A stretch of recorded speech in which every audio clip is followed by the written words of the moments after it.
The issues affecting you. Revealed, explained, discussed. Now on WGAL 8 in Focus. Hello, I'm Susan Shapiro. The holiday season is meant to be a joyful time of year, but it can be anything but for a lot of people. Between the time change and many events, it can be challenging for those struggling with their mental health. About 5% of adults in the U.S. experience what's known as seasonal affective disorder, or SAD. It's a type of depression that's triggered by the change in the seasons, less light at this time of year, and it's prevalent now. Tonight, we talk with a mental health therapist, the executive director of Mental Health America, and a woman about her mental health journey as we put mental health and the holidays in focus. I'm joined now by Tom Longenecker, a mental health therapist at Retreat Behavioral Health. Thanks so much for being here. Thank you for having me.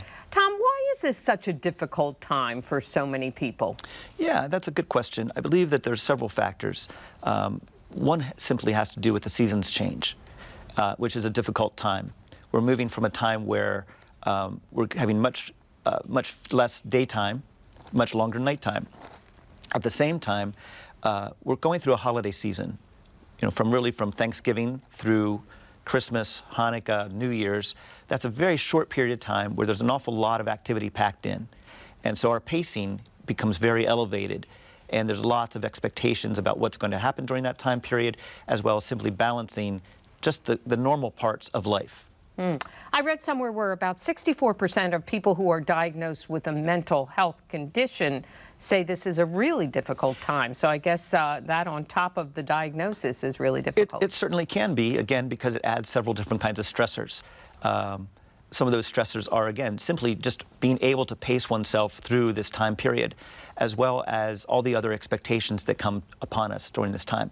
There's holidays, family celebrations, business celebrations.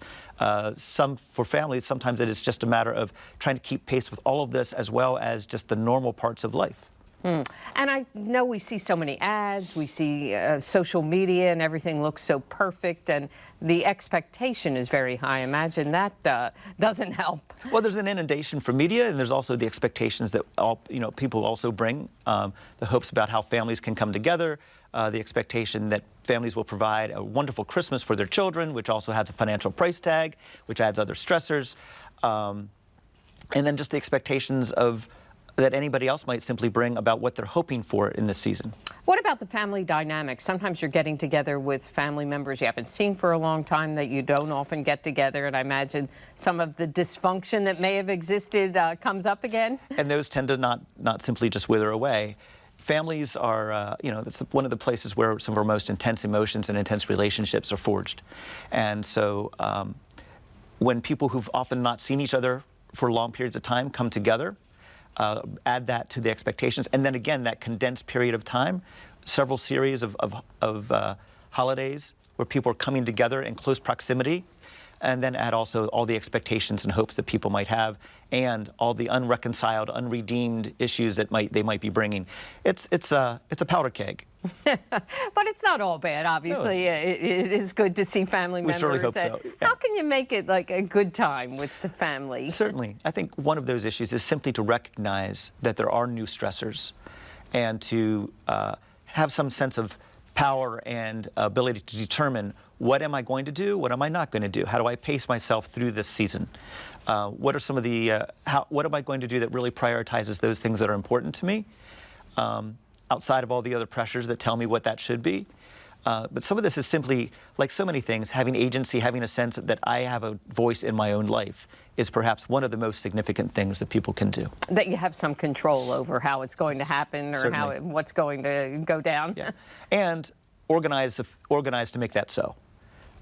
Having to move it beyond the wish, having to move it beyond simply, these are my ideas, this is what I would like to see, to structuring things so that that does come together. So maybe think about it when you are going to get together with family or even friends, of how you want to behave. Being mindful, perhaps having conversations with family before those occasions, as they're being prepared, as they're being put together. Again, that's difficult because it's really negotiation, navigating, because different family members or different friends are going to have different ideas and expectations about what they're hoping for.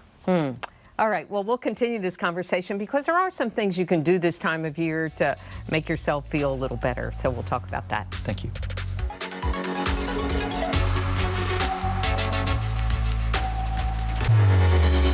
This is WGAL 8 in Focus, coverage you can count on.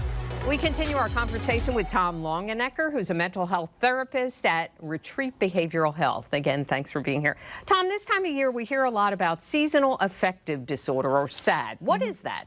Seasonal affective disorder is a combination of both depression and a depression that is usually characterized and correlates with the seasonal change. So there's two different issues going on. A person with seasonal affective disorder is going to display some of the symptoms of depression, be it fatigue, irritability, lack of motivation, feeling blah for more than 1 or 2 days in a row. Along with, it often correlates with the turn of the seasons as we have longer nights, shorter daytime hours of sunlight. The lack of light, right? The lack of light is a big player in what we see as SAD, or seasonal affective disorder. What can people do for that? Well, one of the difficulties with any form of depression is that it saps away at motivation. So some of the very things that are most important to address it and combat it are the things that are often very difficult to do, which is... It's like a catch-22. It is a catch-22. But one thing simply is access to vitamin D, which isn't a real vitamin, but it does encourage the synthesis and processing of other hormones in the body. So exposure to light, particularly sunlight. So light therapy is one option. And there, part of the, some of the early morning light is actually probably most effective. So light therapy is something I would encourage people to explore, but it is something you might want to wade into because it can also cause headaches. It might be something that you might incorporate into your morning routine as you're getting ready for work, because morning tends to be more significant, which doesn't mean you can't use it at other times of day as well. Eating well, that's always something we always talk about. You know, nutrition is the fuel of our body, and it's also what maintains a large part of our mental health. So green leafy vegetables, again, another source of vitamin D. A third thing is simply activity, being physically involved. People north of the Arctic Circle have about a third of the population is diagnosed with SAD during their long polar night. But one of the ways that people also combat that is they remain very involved in outside activities.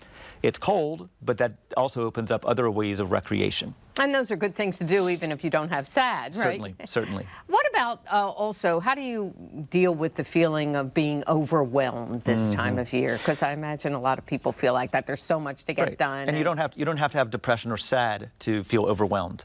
I believe, again, like we referred to earlier, some of this is a matter of taking some agency, some control in your life, and trying to plot out what am I prioritizing, what am I doing during this time period, so that I'm not necessarily a pawn of all the other pressures and pulls and draws that dictate my life. Accept your needs, I read. You know, accept your needs. And your limitations. Sure, and the other part is, in winter, that is a time of hibernation. So for people who live in the north, that is seeming to be a part of simply the patterns of life. And so recognizing that pacing is helpful as well. And manage your time, set some boundaries. Is that a good idea as well? Manage your time, set some boundaries, incorporate things that really do feed your health. For people who are struggling with a more severe form of depression, and SAD can also be this, it's a good time to consult your therapist, consult your psychiatrist, consult your primary care physician. There can be also some medical anecdotes as well. Don't be afraid to reach out for help, even though it is this so-called happy time of year. Never right? be afraid to reach out for help. Yeah. Connecting is actually key. Again, it's one of those things that's often difficult with depression, but connecting to others is a key piece of health. And I know, don't ever say to someone, oh, get over it, you know, be happy, this is the holidays. If I could be happy, I would be happy. If that were something just within my own control. And I think it's one of the difficult things of people who love and are around people who are suffering with depression is the drive to somehow critique the depression, because it can be frustrating for those around. Okay, but at the same time, the criticism doesn't really help very much at all. Yeah. But encouraging people to be involved in their own lives, to making decisions for their lives, decisions that often do require them to reach out, again, to professionals, again, to charting out a little bit of a time for walking or any kind of activity is better than no activity. Just because it's the holidays, your depression doesn't go away. It doesn't go away. Yeah. Thanks, Tom. That's really good advice. We appreciate you being here. Thank you so much for having me.